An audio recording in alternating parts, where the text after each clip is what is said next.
Google PowerView samples, whatever you want to call it, and believe me, it'll pop right up. And I'm going to go ahead and I'm going to extract these two different images real quick. First, these two different folders. So first I'm going to extract the Hello World picnic images, which I'll need. Okay. Then I'm going to come back after I finish extracting that, and I'm going to come down to the PowerView Powerpivot Hello World picnic samples, and I'm going to extract those. There we go. And I've extracted them both. Okay. Now you guys will see over here that there's two different tutorials. One tutorial is called Hello World Picnic Model Powerpivot Tutorial. Woo, that is nice. Oh boy, is that really nice. Okay, what that does, guys, is that's actually a Powerpivot tutorial, which is really helpful. I've thought about actually doing it on a video, but at the moment, though, it's a little bit beyond our scope because I'm sticking strictly with PowerView and finishing up reporting. Powerpivot's powerful, though. As you guys can guess, you create client-side representations of data, which take pressure off of your server. A key thing that I strongly recommend implementing whenever you're actually dealing with sites and inside of BI infrastructures, especially within very busy data analysis sort of scenarios. Okay, and then there's the PowerView tutorial right over here. So this is the PowerView tutorial. This is the one that we're going to actually use. This is the one that's going to actually just strictly utilize PowerView. Now, the assumption that the Hello World Picnic PowerView tutorial makes is that this is already done, or at least you already understand this. So it's already built inside of here. In order to do it in real life, you'll need to go back and do this tutorial too, if you haven't done it, to be able to understand it. In our tutorial, it won't matter because it's already done for us. But in real life, this would be very helpful to do to understand it. Not covered here again, but helpful, so keep that in mind. All right, now come back over there, and I'm going to click on this. Now, the reason why I'm clicking on this is because this is written for Excel 2010. So because this is for Excel 2010, I need to upgrade it to Excel 2013 so that things will actually work. So bringing it up in Excel 2013, there we go, just like that. Wonderful. I'll just click Enable Content so the warning goes away. Now, I'm going to click on the Powerpivot tab right over here, just like this. And just as a quick note right over there, there's the Powerpivot tab right over here. In Excel 2013, you have to actually enable Powerpivot, so keep that in mind. Otherwise, that tab won't show up. So the way you do that is you have to go into File, Options, right over there. And then once you're inside of Options right over there, there's an let me see over here. I believe it's Advanced. It's either Advanced or Add-ins. Add-ins, I believe. Sorry about that. There's add-ins right over there. And what you got to do in add-ins is you've got to turn around and add these things in, these comms right over there. So just kind of keep that in mind. Come in and actually add your comms. I've already done that step, but remember to do that. And there's all kinds of cool add-ins you guys can see, Team Foundation Server, things like that you can add in, which are really powerful. In fact, a lot of really cool things could be, if we just had an Excel type class of all the cool things you could basically add into Excel, it would be pretty popular, definitely. Okay. So let's come back over there. Make sure that you've got that added in, just as an FYI. Canceling that for now, because I've already added it in. There's PowerView right over there. And now click on Manage in 2013. Now in 2010, you don't have the add-in screen. You have to actually manually download it and add it that sort of way. So keep that in mind. If you don't see the Powerpivot for Excel 2010 users, you'll have to download the Powerpivot add-in and then add it that way. So I click Manage. For 2013, you just do the check to add it in as a COM component. Okay, now when I click Manage over here, there we go. It tells me that this was made with Excel 2010. It's going to need to upgrade it for 2013. Fine, go ahead. Excel 2013 is one of the most it's the most powerful reporting. In terms of reporting, it's probably the most powerful reporting version of Excel that I've ever seen. I mean, for the first time, Excel. You can really make a lot of arguments for using Excel in certain cases over using traditional SSRS reports, and pretty amazing. Okay, do you want to go ahead and upgrade the workbook? Yep.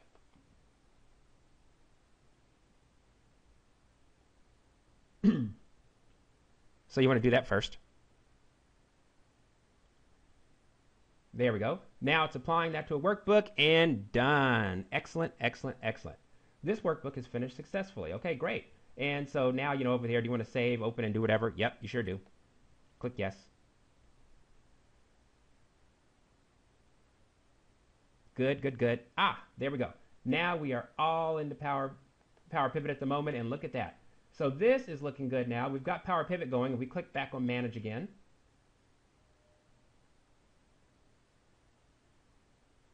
Let it pop back up. Now it's going to open up in 2013.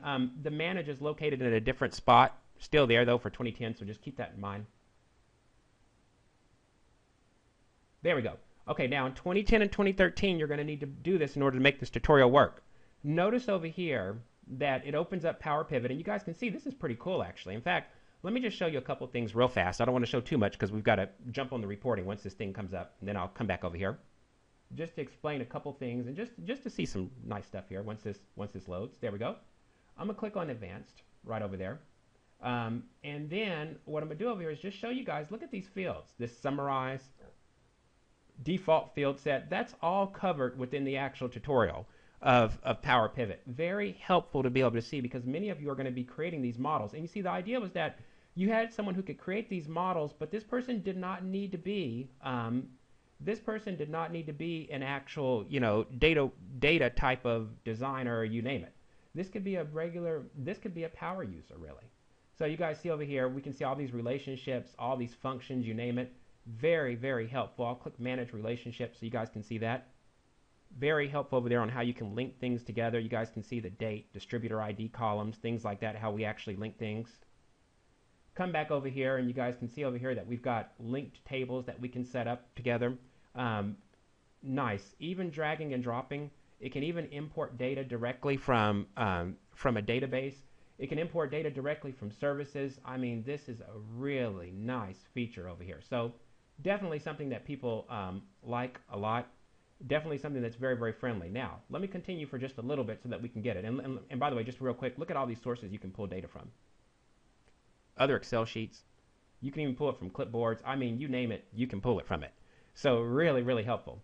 Okay, now what I'm concerned about right now is this, though.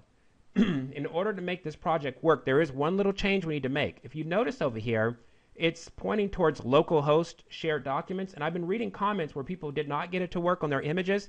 It was because they needed to change this to the actual location of their images, okay? Now, the image could have been located straight in the database. You can upload images directly in Powerpivot if you want to. Images could have even been located on the file drive. But over here, though, what we're going to do is we're going to go ahead and upload these images to SharePoint. So I'm going to come back to my SharePoint document library. Okay, and I'm going to get started over here. So let me show you what I'm going to do first. First thing I'm going to do is I'm going to create a brand new folder. So click on New Folder, and you've got the New Folder option in SharePoint 2010 too. And I'm just going to call it Images and click Save. Now, once I've got images clicked over here, right, what I'm going to do now is open it. And then I'm going to drag and drop files to it. Now, in SharePoint 2010, you would have clicked on, on upload files, that little option. And then what you would have done after you finished clicking on upload files is you would have chose upload multiple files, and then you could have browsed to it or whatever. In SharePoint 2013, we can just drag and drop them. So watch this over here. It's actually pretty cool. Come back over here. There's our Hello World picnic images right over there. Highlight all the images. Whoops, didn't mean to do that. A little too quick on the enter key. Whoops, and there, and now drag them all over. Bam, just like that. And make sure it gets every single one. And voila, that's it. So now we've got all the images over there. Okay, now we need to also figure out what URL our images are located at. So these are all the images over here. And we need to figure out where are all these images actually located, right? So what's going on and where do we actually find them? Okay, let's go back and actually see that right now. So I'm going to click back on Powerpivot, real quick demonstrations over here. Then I see that there's an images folder right over here. Now, I'm going to copy this folder, or copy this link. So copy shortcut. And then I'm going to bring this up in Notepad just like this. Format, let's go with font. Let's go with 14 just so everybody can see it. That's why I'm making it bigger. Wait a minute, that's an encoding. Yeah, it's a new security feature within SharePoint. Very new security feature. So as you're looking through, it's like, wait, that doesn't tell me over here. Where's the friendly name?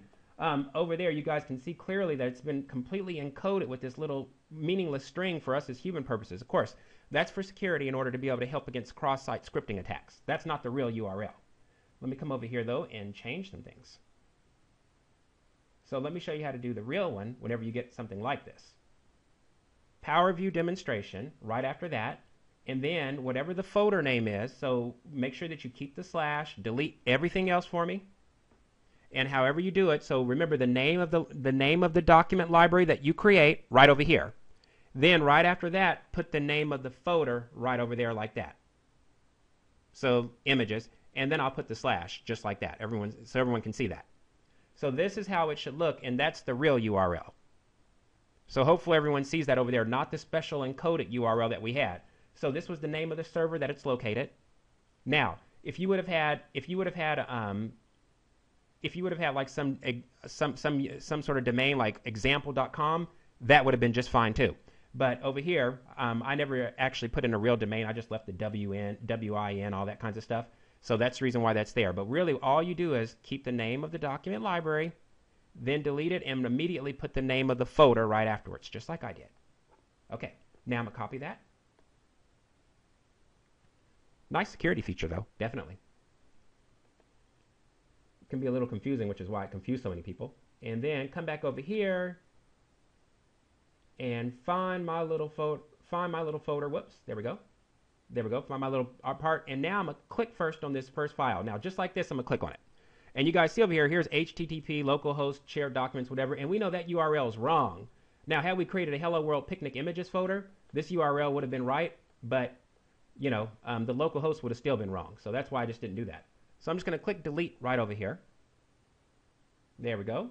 And delete. But leave this RS Crescent, whatever else over here, because that's an actual formula building the actual image name that it'll need.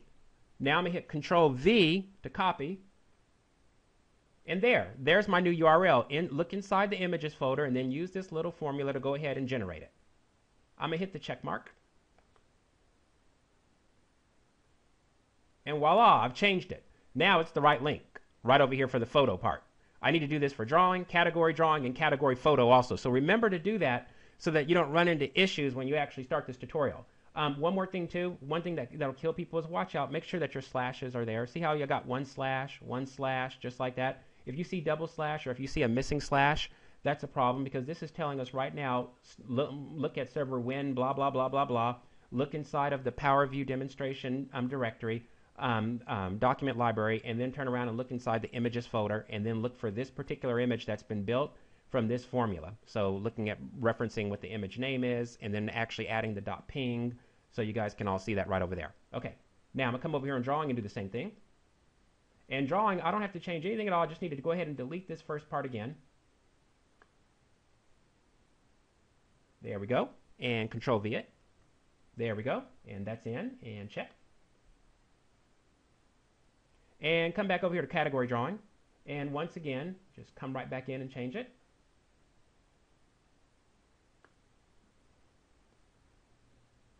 And Control V it. There we go. And then check it. Aha, wonderful. And then come back one more time. And find this one and correct